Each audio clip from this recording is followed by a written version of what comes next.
Okay, so last night both Tottenham and Man City won in the Champions League. Tottenham beating Real Madrid 3-1 and Man City beating Napoli 4-2. The more surprising one is Tottenham Real Madrid. For several reasons. The Real Madrid squad and the players in it, Tottenham squad, players in it. They were 3-0 up. And Dele Alli scored 2 goals. So, are they the real deal?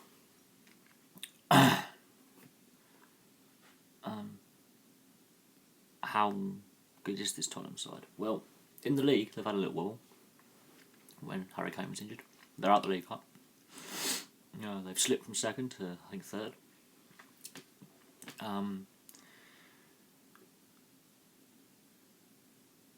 Tottenham is more than just Harry Kane. At the same time, they've got to stop going missing in big games. They obviously the FA Cup comes around pretty quick, and the further they go in Europe, that means there's going to be fixture congestion, and that's where squad depth gets tested. Now they're through the knockout stages, which means they have a minimum of 2 more games in the Champions League, a minimum. Now, they've obviously got the league. And then the FA Cup comes around in December for the 3rd round. And depending how well they do in both the Champions League and the FA Cup, could affect their league form. Or vice versa. If they lose in the next round of the Champions League, which I don't think is very likely, they breeze through their group. But if they were to get knocked out in the knockout stages, that frees up a bit of fixture space. So it's all about how much squad depth they've got, and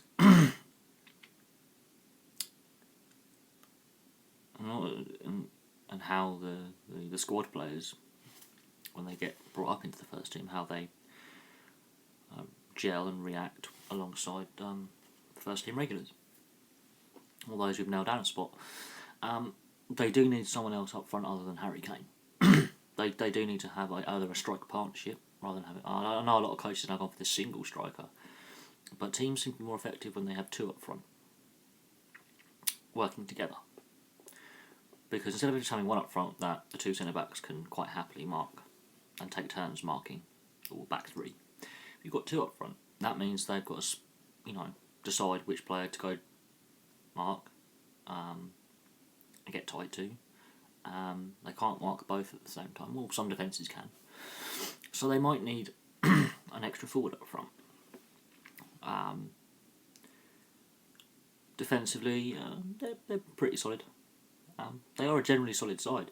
Just the last couple of seasons, when it came down to being in the top 4, and they were really going for it, hammer and tongs. They finished 3rd 2 years ago, and they finished 2nd last year, but they went missing in certain games. And they hit wobbly patches at the wrong time. And hopefully the wobbly patch they had getting knocked out of the League Cup and losing last weekend is their wobbly patch, and it's small.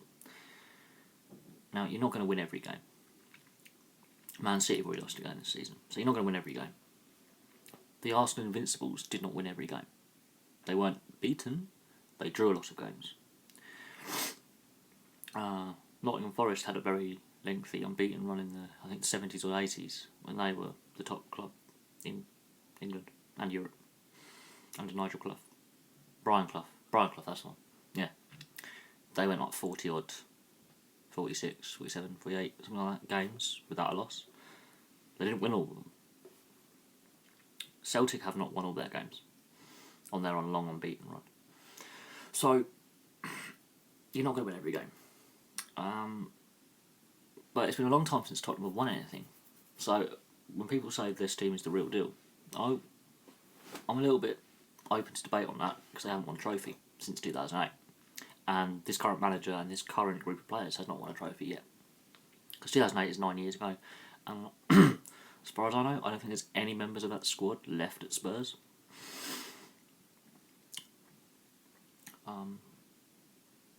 So that brings up the question, is this squad the real deal? They haven't won anything yet. They won a lot of games. They really won the league. Had some great nights in the Champions League. But they haven't won any silverware yet. They've come close. So until they get their hands on a trophy, I don't care if it's the FA Cup, the League, or the Champions League. Until they get their hands on some silverware to go in their trophy cabinet, and Tottenham has had a rich history of winning trophies. So they're not like a team that's never won anything before. They have a reasonably full trophy cabinet if you look at their trophy history. But none of this squad were there in 2008. As far as I'm aware. I could be wrong, there could be one or two players that are floating around. But as far as I know, there is no one at Tottenham now that was in that squad that won the League Cup in 2008. So 9.5 years ago, we'll call it 10 seasons ago, they last got their hands on a trophy. The manager was different, the tactics were different, the players were different. So a lot's changed at Tottenham in the last 10 years. Lots changed. A lot of good young players have come through, some good signings, a lot of good players have left and gone on. So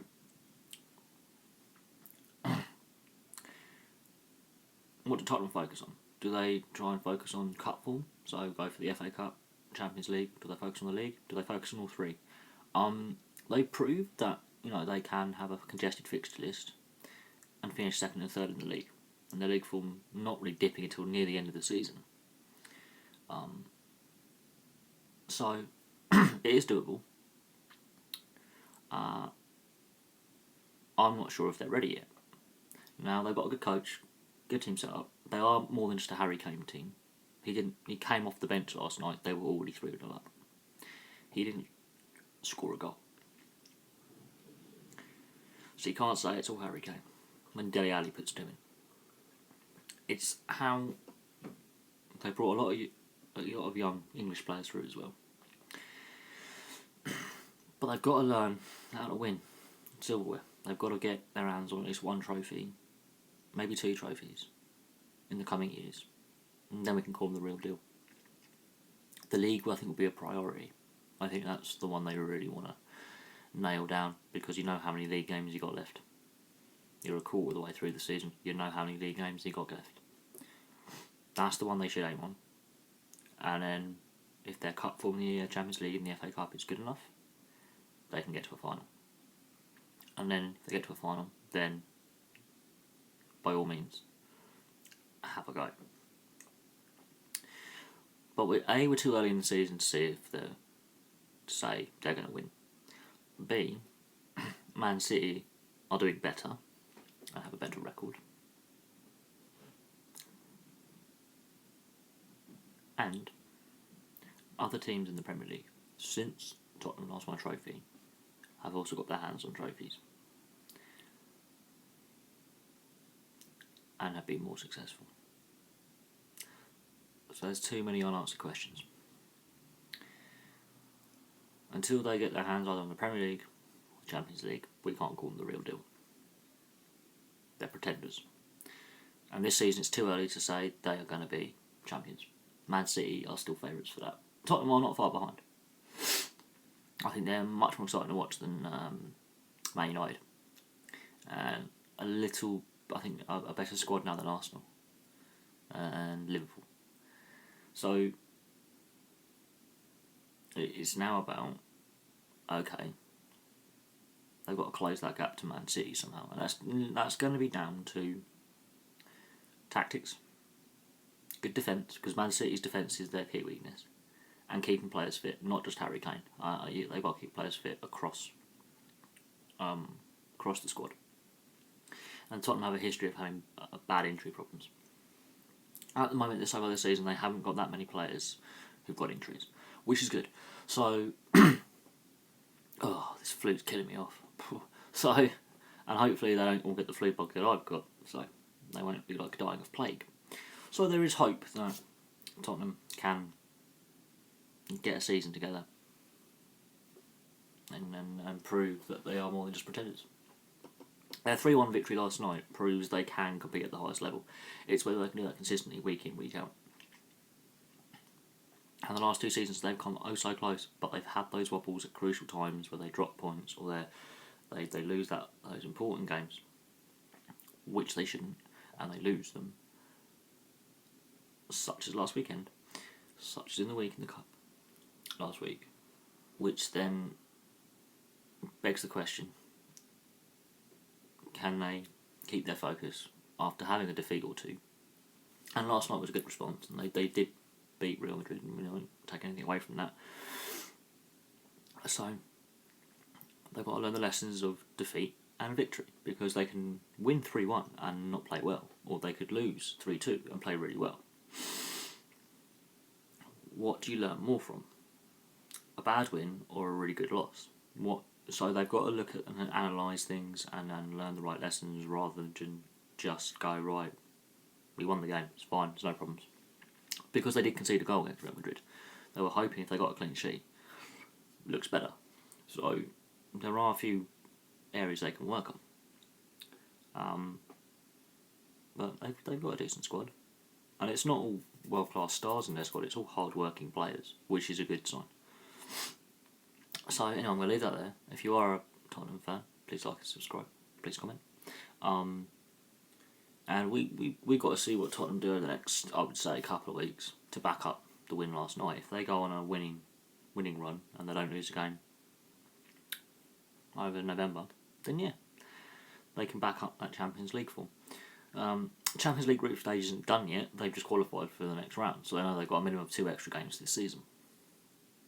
Technically 3 extra games if you count the FA Cup third round. So they can work that out in their fixture list now and start rotating squad members and looking at squad fitness as a result of that.